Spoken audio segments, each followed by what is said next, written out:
सभागार में उपस्थित इस कार्यक्रम की गेस्ट ऑफ ऑनर और विश्वविद्यालय के डिपार्टमेंट ऑफ मैथमेटिक्स की पूर्व head professor Poonam Sharma ji, our pro vice chancellor Professor Manuka Malu, all the esteemed colleagues, विश्वविद्यालय के सभी गणमान्य शिक्षक और मेरे प्यारे प्यारे छात्रों, it's a wonderful feeling to be part of it. Almost 4.5 years back or probably 4 years back, 4 वर्ष पहले ऐसा ही एक सभा सजी थी जिसमें कुछ लोगों ने अपनी कविताएं पढ़ी, लेकिन वो मैं कह सकता हूँ कि ये उससे बहुत ही ज़्यादा रंगीन सभा है। उसके पार्टिसिपेशन के संदर्भ में भी और इसके आयोजन के संदर्भ में भी। तो आप सबको बहुत बहुत इस सभा में आपका स्वागत है। और मुझे जब प्रोफेसर आंचल जी ने कहा कि आपको आना है और ये कार्यक्रम का उद्घाटन करना है, तो जब आप किसी मिठाई दुकान के उद्घाटन में जाते हैं तो मिठाई खरीदते हैं, आप किसी कपड़े की दुकान के उद्घाटन में जाते हैं तो वहाँ कुछ खरीदते हैं।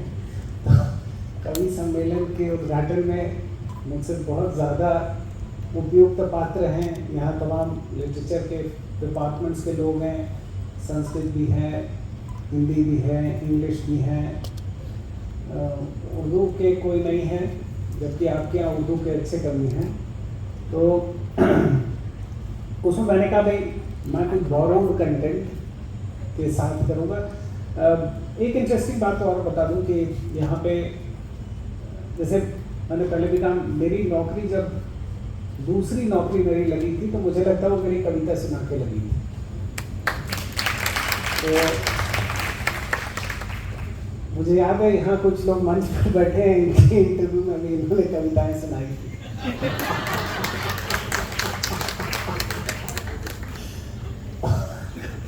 तो ये राम वृक्ष बेनीपुरी का एक निबंध है जो यूपी बोर्ड से जो लोग पढ़े होंगे उन्होंने वो ऐसे पढ़ा होगा, जो गेहूं बना गुलाब, जिसमें वो कहते हैं कि समाज इतना ज़्यादा गेहूं ऑब्सेस्ड हो गया है कि गुलाब खोसा गया है।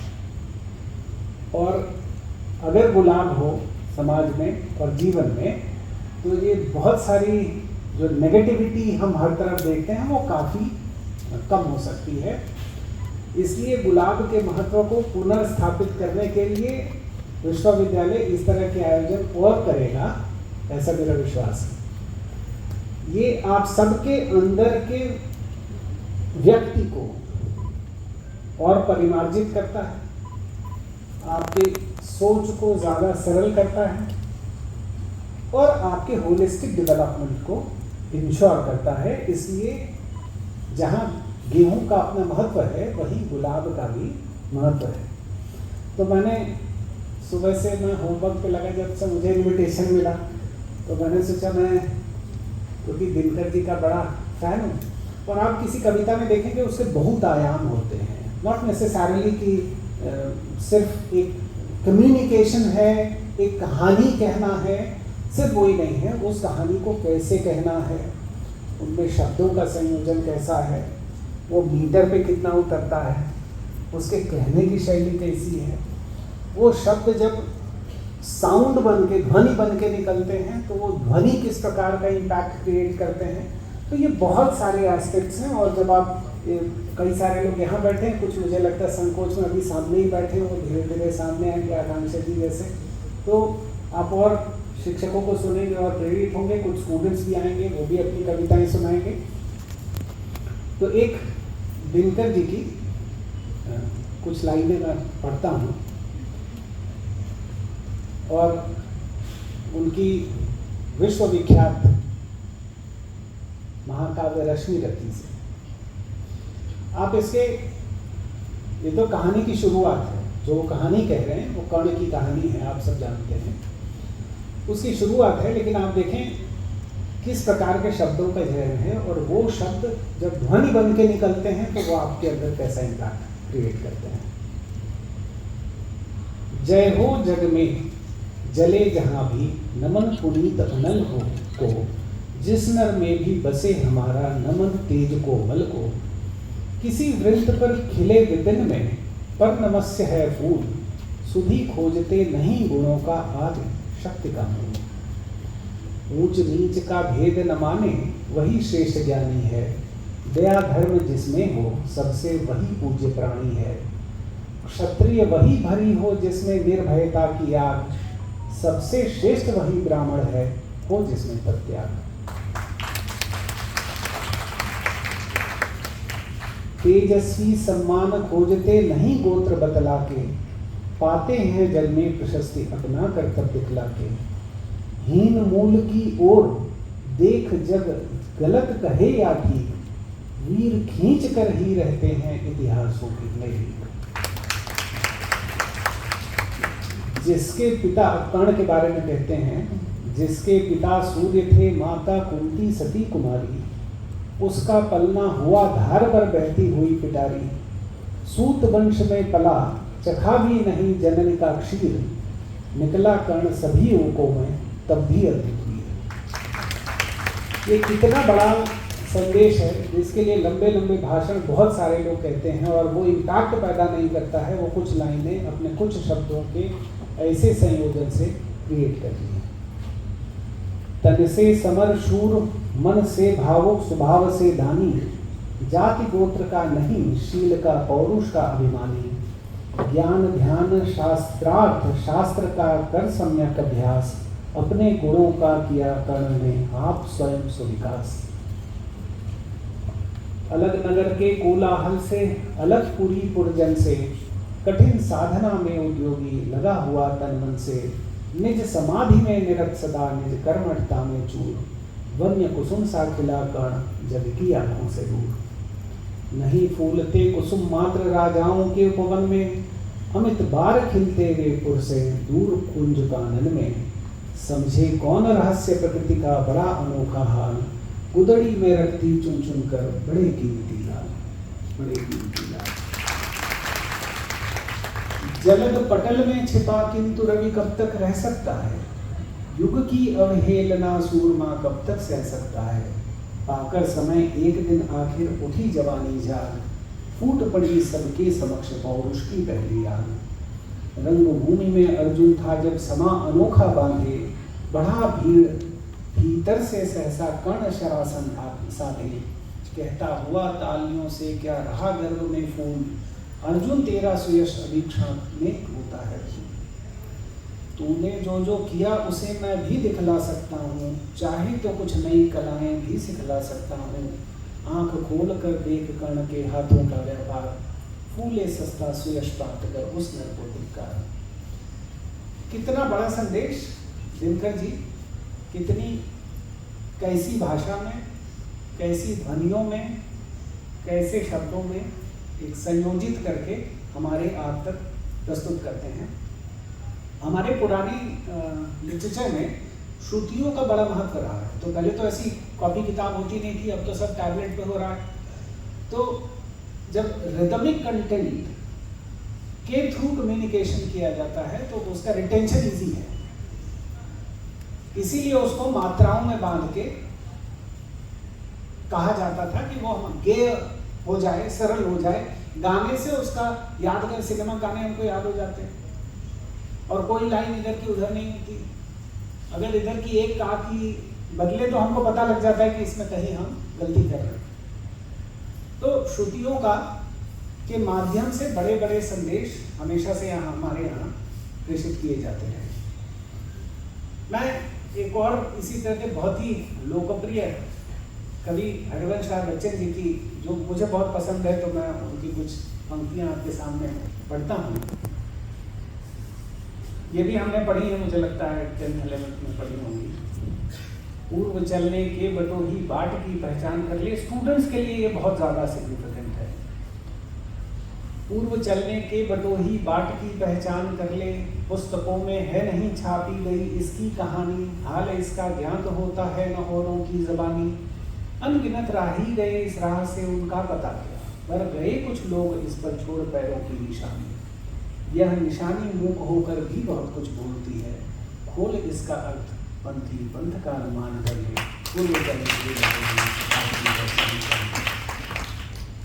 है निश्चित किस जगह पर सरित गिर गहवर मिलेंगे, है अनिश्चित किस जगह पर बागवन सुंदर मिलेंगे, किस जगह यात्रा खत्म हो जाएगी या भी अनिश्चित है, अनिश्चित कब सुमन कब कंटकों के शर मिलेंगे, कौन सहसा छूट जाएंगे मिलेंगे कौन सहसा, हाँ पड़े कुछ भी रुकेगा तू न ऐसी यान कर ले, पूर्व चलने के बटोई बाट की पहचान कर ले।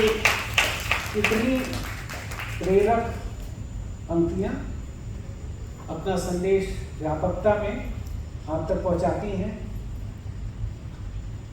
फिर आधुनिक कविता, आधुनिक हिंदी लिटरेचर में जिन्होंने हिंदी गज़लों का एक तरह से शुरुआत की थी, दुष्यंत कुमार, और कोई बड़ा मंच दुष्यंत कुमार का नाम लिए बगैर समाप्त तो ऐसा तो होता नहीं है, तो बहुत सारे लोगों को दुष्यंत कुमार जी ने नेता बना लिया, मंच का वक्ता बना लिया। ऐसा शायद ही कोई बड़ा नेता हो जिसमें दुष्यंत कुमार जी को की शरण में आगत न हुए हों।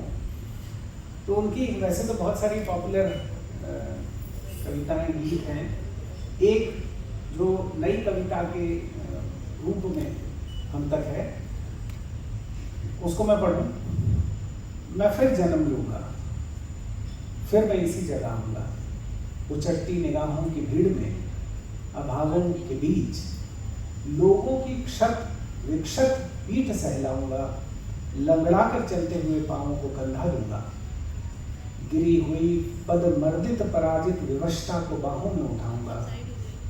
इस समूह में इन अनगिनत अनचीनी आवाजों में कैसा दर्द है कोई नहीं सुनता, और इन कराहों को दुनिया सुने मैं ये चाहूँगा। मेरी तो आदत है रोशनी जहाँ भी हो उसे खोज लाऊंगा, कातरता चुप्पी या चीखें या हारे हुओं की खींच जहाँ भी मिलेगी उन्हें प्यार से सितार कर बजाऊंगा। जीवन ने कई बार उकसाकर मुझे अनुलंघ सागरों में फेंका है, अगर भट्टियों में झोंका है, मैंने वहां भी ज्योति की मशाल प्राप्त करने के यत्न किए बचने के नहीं। तो क्या इन टटकी बंदूकों से डर जाऊंगा? तुम मुझको दोषी ठहराओ, मैंने तुम्हारे सुनसान का गला घूंटा है, पर मैं गाऊंगा। चाहे इस प्रार्थना सभा में तुम सब मुझ पर गोलियां चलाओ, मैं मर जाऊंगा, लेकिन मैं कल फिर जन्म लूंगा, कल फिर आऊंगा।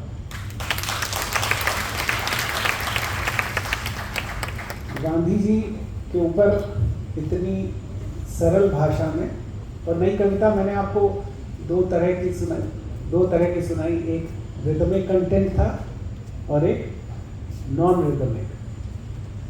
तो दोनों में संप्रेषण संभव है, लेकिन इसके साथ ही मैंने फिर लखनऊ में है और उर्दू अदब की बात ना हो तो बात पूरी नहीं है, और आपका मैडम कवि सम्मेलन भी अधूरा रह जाएगा। तो मैंने कुछ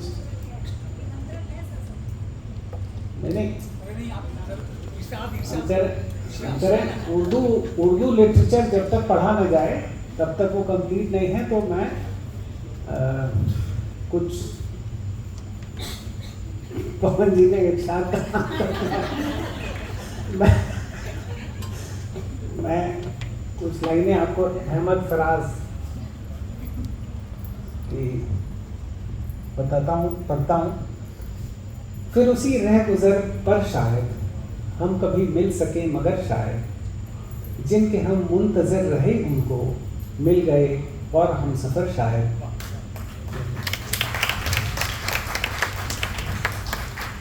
जान पहचान से भी क्या होगा, फिर भी है दोस्त गौर कर शायद। अजनबियत की धुंध छट जाए, चमक उठे तेरी नजर शायद। जिंदगी भर लहू रुलाएगी, याद यारां बेखबर शायद। जो भी पिछले वो कब मिले हैं फराज, फिर भी तो इंतजार कर शायद, फिर भी तो इंतजार कर शायद। अब अगर मैं बहुत ज़्यादा टाइम नहीं ले चुका तो मुझे पता है हमारे यहाँ जॉन एलिया पे भी कुछ लोग रिसर्च कर रहे हैं। इसका मतलब ये पॉपुलर ना है, ताली पहले बजे। तो उर्दू लिटरेचर में भी अलग अलग तरह की राइटिंग्स रही, थोड़ी non conventional, at least in terms of usage of the words, शब्दों के इस्तेमाल के संदर्भ में कुछ डिस्टिंक्शन रहा, स्पेशली जॉन एलिया का दूसरे शायरों के बनिस्बत। तो एक उनकी गज़ल है, उम्र गुजरेगी इम्तिहान में क्या, दाढ़ ही देंगे मुझको दान में क्या, मेरी हर बात बेअसर ही रही, नुक्स है क्या, नुक्स है कुछ मेरे बयान में क्या,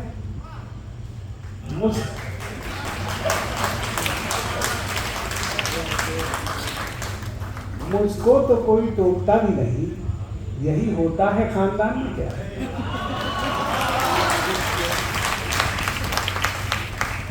अपनी महरूमियां छुपाते हैं हम गरीबों की आन बान में क्या, खुद को जाना जुदा जमाने से, आ गया था मेरे गुमान में क्या, शाम ही से दुकानें दी है बंद, नहीं नुकसान तक दुकान में क्या, ए मेरे सुबह शाम दिल की शफक, तू नहाती है अब भी बान में क्या, बोलते क्यों नहीं मेरे हक में, आबले पड़ गए जबान में क्या।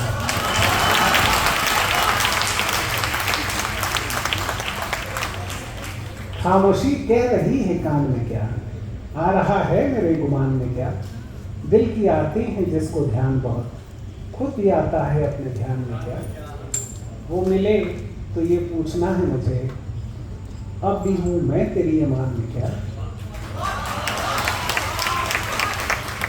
यूं जो तकता है आसमान को तू, कोई रहता है आसमान में क्या, है नसीमें बहार गर्द आलूद, खाक उड़ती है उस मकान में क्या, ये मुझे चैन क्यों नहीं पड़ता, एक ही शख्स का जहान में।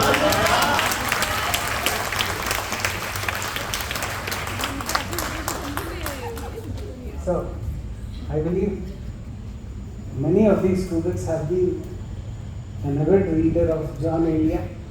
तो आप में से बहुत सारे लोगों को मैं बहुत सारा पढ़ रखा है। अब आखिर में एक 4 से 8 लाइनें मेरी खुद की लिखी हुई, लेकिन इतना रिस्की है कि इतने बड़े बड़े नामों की राइटिंग्स को पढ़ने के बाद हम जैसे एमेच्योर जो कभी लिखते हो उनको नहीं करना चाहिए, लेकिन उस रिस्क के बावजूद नियति का निमंत्रण स्वीकार या इनकार, नियति का निमंत्रण स्वीकार या इनकार, शब्दों का खेल यथार्थ से दूर, कल्पना की जीत माने रचनाकार, नियति का निमंत्रण स्वीकार या इनकार। सूत्रों के सूत्र, सूत्रों के सूत्र बांध कर हताश, हंसता है खुद पर वो सूत्रधार, नियति का निमंत्रण स्वीकार या इनकार।